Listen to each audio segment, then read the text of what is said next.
Okie dokie then. We are up to 2013. Remember 5 years ago? No? Were you drinking? Yeah, you were, weren't you? All right, let's refresh your memory. 5 years ago, there was a lockout. That's why you were drinking. Due to the lockout, the season was shortened to 48 games. And we were assured, that's it. No more lockouts. You're done. Pittsburgh led the way in the East with a 36-12 record, followed by Montreal at 29-14-5. Washington 27-18-3. Those are your three division winners. After that, Boston 28-14-6. Toronto 26-17-5. Finish ahead of the Rangers at 26-18-4. Ottawa 25-17-6. I'm going to go ahead and take that 16 off of there. That's not correct. The Islanders 24-17-7. Outside the playoffs, just barely, the Winnipeg Jets at 24-21-3. So they're still in the East. Philly 23-22-3. The New Jersey Devils 19-19-10. Buffalo 21-21-6. The Carolina Hurricanes 19-25-4. Tampa Bay Lightning 18-26-4. And Florida 15-27-6. So Florida's been struggling for a while. In the West, it is a machine that is the Chicago Blackhawks that year. 36-7-5. And comparisons were being made of those Blackhawks to the 1970s Montreal Canadiens. That's how good they were. And Pittsburgh's right up there with them at the 36-12 record. So they both had 36 wins that year, which is impressive. The Anaheim Ducks 30-12-6. Vancouver 26-15-7, but Vancouver is fading. And Canuck fans know they're fading. St. Louis 29-17-7. LA 27-16-5. San Jose 25-16-7. Detroit 24-16-8. Minnesota 26-19-3. That's your playoff cutoff. And then you get into Columbus at 24-17-7. Phoenix 21-18-9. Dallas 22-22-4. The Oilers 19-22-7. Calgary 19-25-4. Nashville 16-23-9. And there's Colorado at 16-25-7. So your standings coming out of the lockout, interesting. The playoffs are going to be quite interesting as well, because it does feel like a sprint when you have a 48-game schedule. It does. Every game's important. There is no dead time during a 48-game schedule. And it's always one of those things that, I've seen a couple of shortened seasons due to lockouts, and both situations, it just felt better. It felt like this is how it should be. And then you go back to the 82-game season the next year, and it's like, oh, this is taking forever. Okay, your goals leader is Alex Ovechkin with 32, followed by Stamkos 29, Tavares 28, and Carter 24. Assist leader, Marty St. Louis 43, Crosby 41, Backstrom 40, and there's Henrik Zetterberg with 37. Points leaders, St. Louis with 60, Stamkos 57, Crosby 56, Ovechkin 56. So Marty St. Louis has an incredible year, probably helped along by the fact that it's a 48-game season, and puts up 60 points and wins the Art Ross Trophy. Your penalty minutes leaders, Colton Orr with 155, Chris Neal 144, Mike Brown 123, and Zenon Konopka 117 penalty minutes. Shot totals, Ovechkin 220, he's 30 clear of Evander Kane's 190, Zach Parise 182, and hey look, it's David Clarkson with 180. Yeah, David Clarkson 180 shots. So when you look at all that money that Toronto threw at him, it's because they thought he was going to be this guy. Now, your trophy winners, Masterton goes to Josh Harding, and everybody remembers how that season went for him, and it was heartbreaking, and his career would be ended. But it's a sad ending for a guy who always seemed like a good goaltender, just couldn't get a break. Your Calder winners, Jonathan Huberdeau. Conn Smythe winner, Patrick Kane of these guys. Selke Trophy goes to Jonathan Toews. The Hart Trophy goes to Alex Ovechkin. The Adams for Coach of the Year goes to Paul McLean of the Ottawa Senators, who's lovingly referred to as the Walrus at points in time in his coaching career. The Norris Trophy goes to PK Subban. The Clancy goes to Patrice Bergeron.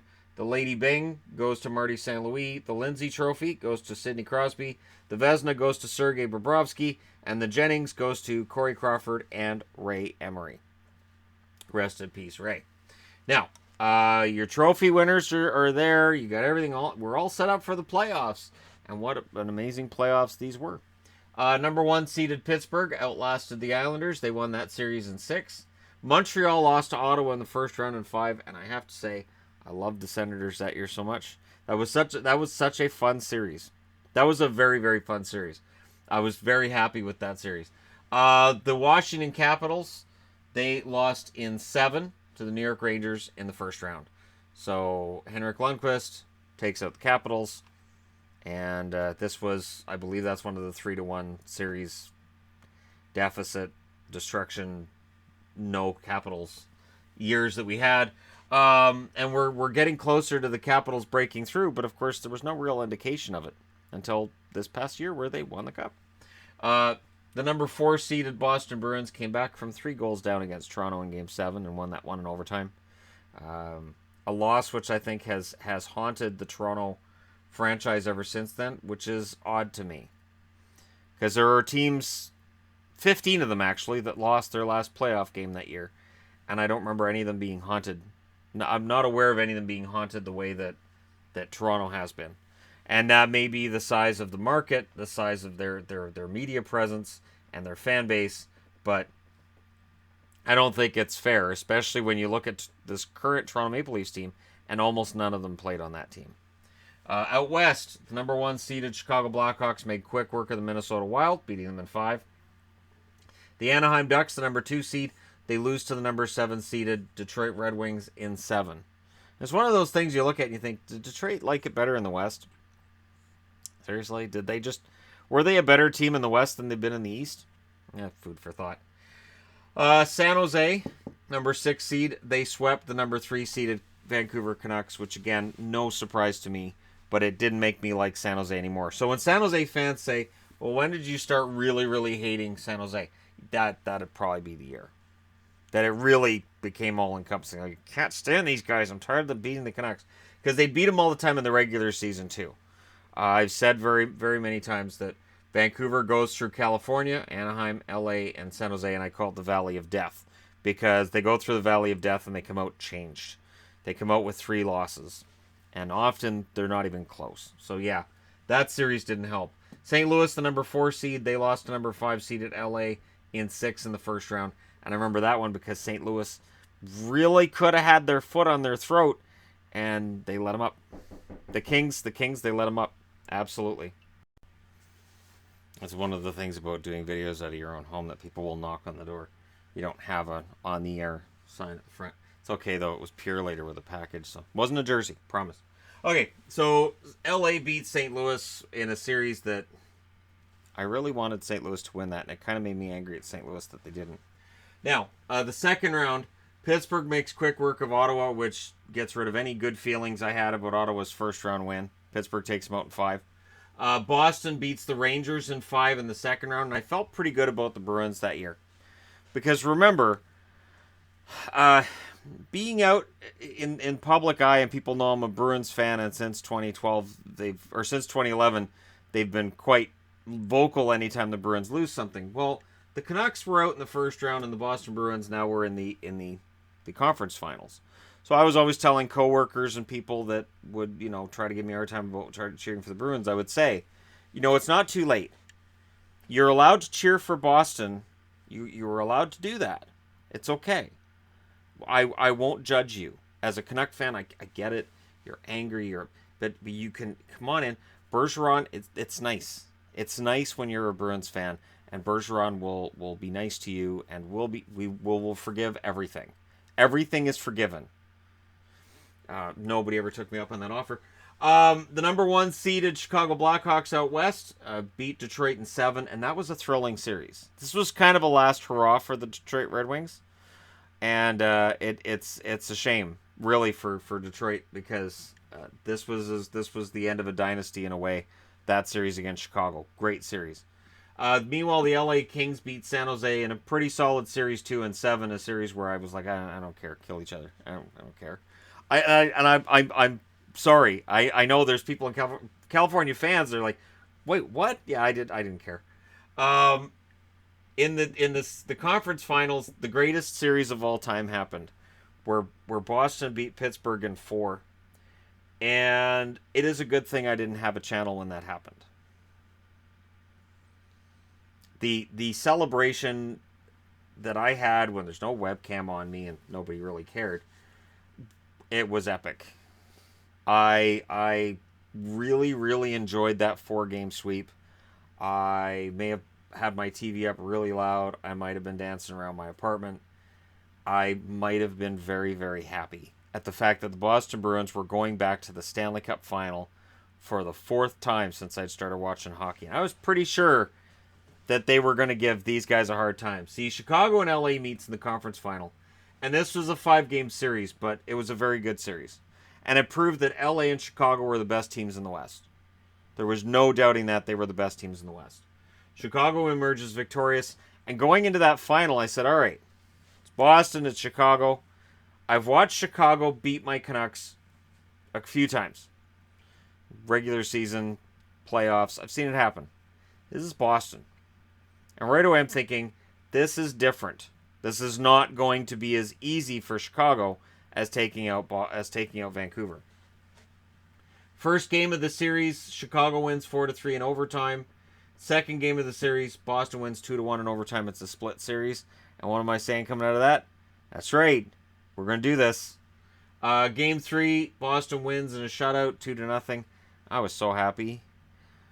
I was so over the moon happy at that point. I'm like, all we got to do is win 2 more games, and we're golden. Game 4 made me really angry. Chicago wins at 6-5 in overtime. A game that I spent most of the time yelling at this TV, yelling at the Bruins because I didn't think they were playing Boston hockey. The back and forth that led to the 6-5, that really favored Chicago. And I was really mad that they couldn't lock it down at home. And now they'd have to go back to Chicago. So in Chicago, the Blackhawks win 3-1 to go up 3-2, and I knew it was done. I was like, okay, so that's it. But Game 6, I have to admit, Boston came out and gave it their all. They lose 3-2 in overtime. Or 3-2, it wasn't an overtime game. It was 3-2 to lose the series in 6 to Chicago. But I thought it was a good series. When you compare this with the 2011 series, I thought it was cleaner. I thought it was a lot closer. I felt that these two teams were really evenly matched. And while I may not have been happy to see Boston lose to Chicago, I felt a lot better about it than I ever did about a Canucks loss, because every game was pretty close. And it was a fun series to watch. And I had no problem with Kane being awarded the Conn Smythe because he was their best player in the finals. Goals in the playoffs, Patrick Sharp led there with 10 goals. Assists, David Krejci of the Bruins led with 17. For points, Krejci got 26. And honestly, if the Bruins had won the Stanley Cup, Krejci might have had a shot at the Conn Smythe. Although Rask played really well that year in the playoffs, and Chara is Chara, so he might have had a shot at one. Not that it matters because they didn't win it.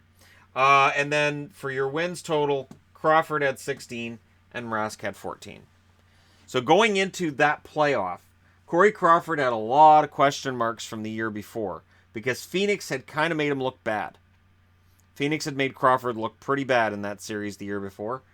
He definitely reclaimed his spot as one of the best goalies in the league with the run they went on in the playoffs and with that regular season as well.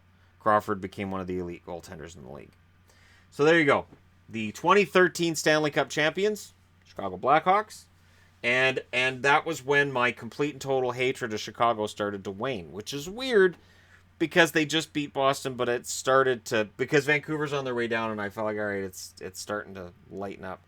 And it'll lighten up more as the years go on. Because while people look at my channel now and they go, well, Pittsburgh's his least favorite, Montreal's his least favorite, you know, those two teams are fighting it out. Chicago was one of my least favorite teams as well.